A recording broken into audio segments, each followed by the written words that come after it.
1900 سے لے کے اب تک ریڈیو کا ارتقائی سفر تیزی سے جاری ہے۔ مختلف ممالک میں ریڈیو ترقی کی منازل طے کرتے ہوئے ایشیا تک پہنچا۔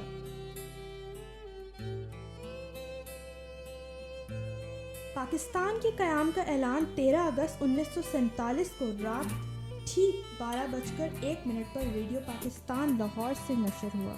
پاکستانی قوم کے بے شمار لوگ ریڈیو پاکستان سے آدھی رات کے وقت آزادی کی خاص ٹرانسمیشن کا شدت سے انتظار کر رہے ہیں۔ ریڈیو پاکستان لاہور نے 12:10 پہلے ہی آخری مرتبہ آل انڈیا ریڈیو کا اعلان۔ At the stroke of 12 midnight, the independent sovereign state of Pakistan will come into existence. 12:01 پر ہزاروں سامعین نے پہلے انگریزی اور پھر اردو میں یہ الفاظ سنے۔ السلام علیکم۔ پاکستان براڈ کاسٹنگ سروس، ہم لاہور سے بول رہے ہیں۔ 13 اور 14 اگست سن 47 عیسوی کی درمیانی رات 12 بجے ہیں۔ طلوع صبح آزادی۔ ریڈیو بھی پاکستان کے ساتھ ساتھ قلیل عرصے کی محنت کے بعد ایک طاقتور میڈیم کے طور پر تمام طبقات کے سامعین میں مقبول ہو گیا۔ کوئی ٹی وی یا کوئی ایسا الیکٹرانک میڈیا بھی نہیں تھا سوائے ریڈیو کے۔ اس دور میں ریڈیو نہایت ہی اہمیت کا حامل تھا اور لوگوں کو آسانی سے اپنا پیغام جو تھا وہ پہنچ جایا کرتے تھے۔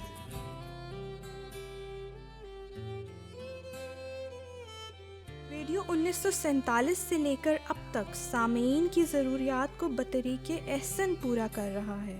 ریڈیو پاکستان حالات حاضرہ پر گفتگو، خصوصی رپورٹیں اور تبصرے پیش کرتا ہے۔ یہ وہ ادارہ ہے جو ایک توازن کے ساتھ تمام پروگرام نشر کرنے کی منصوبہ بندی کرتا ہے۔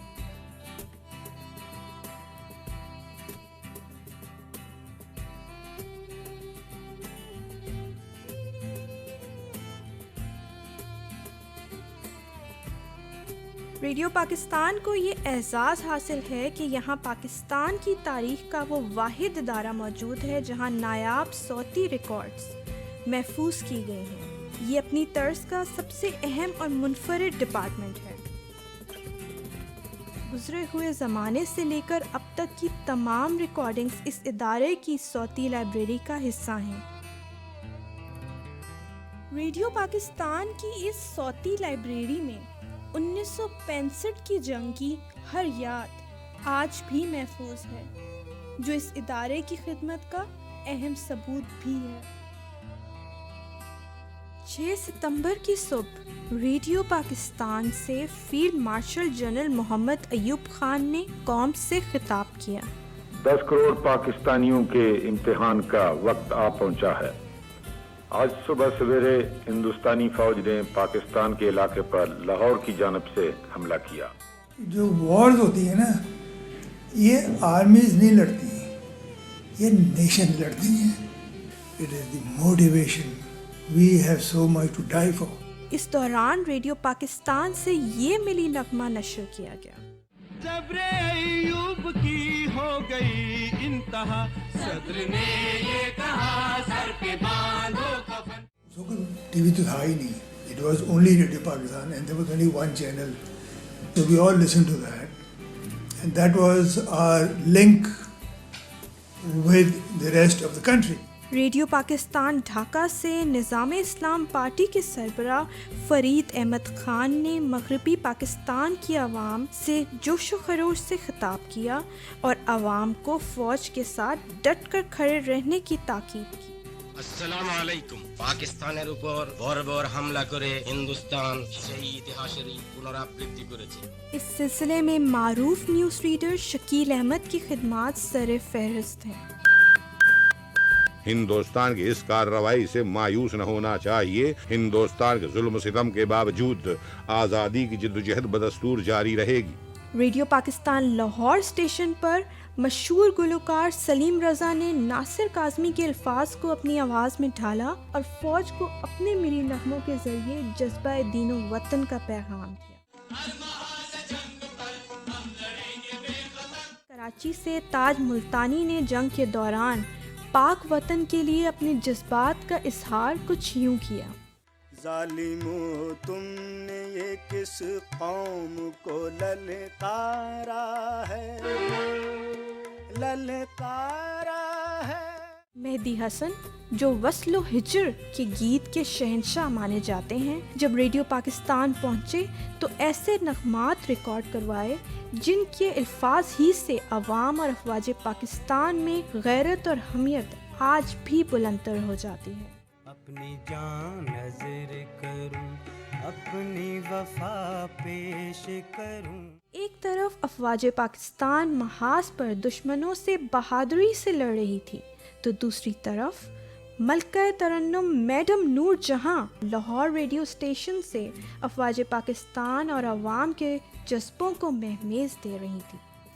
دیکھیے جذبے کی بات ہے تو ہمارے وہاں ریڈیو میں ٹرنچ کھدی ہوئی تھی، خندق، تو میں نے کہا نور جہاں کو کہا کہ میڈم وہ سائرن ہو رہا ہے، ہوائی حملے کا خطرہ ہے، سب لوگ چلے گئے۔ وہ کہنے لگے آدم سب نہیں، اگر مرنا ہے تو موت آئے گی تو یہیں مر جائیں گے، آپ اپنا کام نہیں چھوڑ سکتے۔ میرے پیارے بھائیوں، میرے وطن کے جاں بازوں، مجھے خوشی ہے کہ میں آپ کے اس جہاد میں آپ کے ساتھ ہوں۔ میرے نغمے ہمیشہ آپ کے لیے رہے ہیں اور آپ ہی کے لیے رہیں گے۔ میں آپ ہی کی فتح اور کامرانی کے گیت گاتی رہوں گی۔ وطن کے سجیلے جوانوں، میرے نغمے تمہارے لیے ہیں، میرے نغمے تمہارے لیے ہیں، اے وطن کے سجیلے جوانوں۔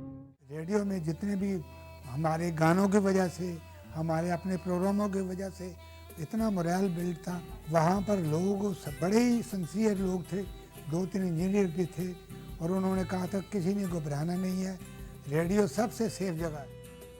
17 روزہ جنگ میں ہمارے علاقائی گیتوں کی مٹھاس اور کانوں میں رس کھولتے ساز بھی اپنی رانائیوں کے ساتھ دشمن وطن پر کاری ضربے لگاتے رہے، جن میں محمد عالم لوہار، کنیز بانو، تاج ملتانی، خورشید بیگم اور مسعود رانا جیسے بہت سے فنکاروں کی آوازوں نے دشمن پر صوتی وار کیے۔ چڑتل وچ ویلا غازی دا، ہو ویلا غازی دا، چڑتل وچ ویلا غازی دا۔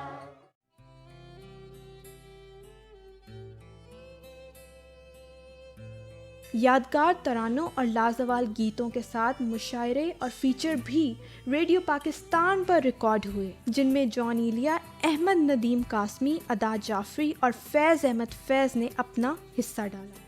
یہ خاک پاک وطن، آبرو اہل وطن، یہی مراد، یہی جستجو اہل وطن۔ شہید جیت گئے، شہ سوار جیت گئے، دیار پاک تیرے جان نثار جیت گئے۔ ایک چھوٹی مگر خود مختار قوم نے دنیا کو یہ ثابت کیا کہ جدید اسلحے اور فوجی برتری ہی نہیں بلکہ ایمان، اتحاد، تنظیم، جرت اور یقینی محکم اور اپنے وطن سے محبت ہی سے کسی بھی جنگ میں برتری اور سرفرازی حاصل کی جا سکتی ہے۔ Pakistan will respect their status and will extend to them its most friendly cooperation in preserving peace. We have no ambition beyond the desire to live honorably and let others live honorably. Radio Pakistan اپنے شعار پر قائم رہتے ہوئے لوگوں تک بھلی بات پہنچا رہا ہے اور پہنچاتا رہے گا۔ ریڈیو پاکستان سے متعلق اسی بھلی بات کے ساتھ اپنی میزبان ثانیہ رضوان کو دیجیے اجازت۔ اللہ حافظ۔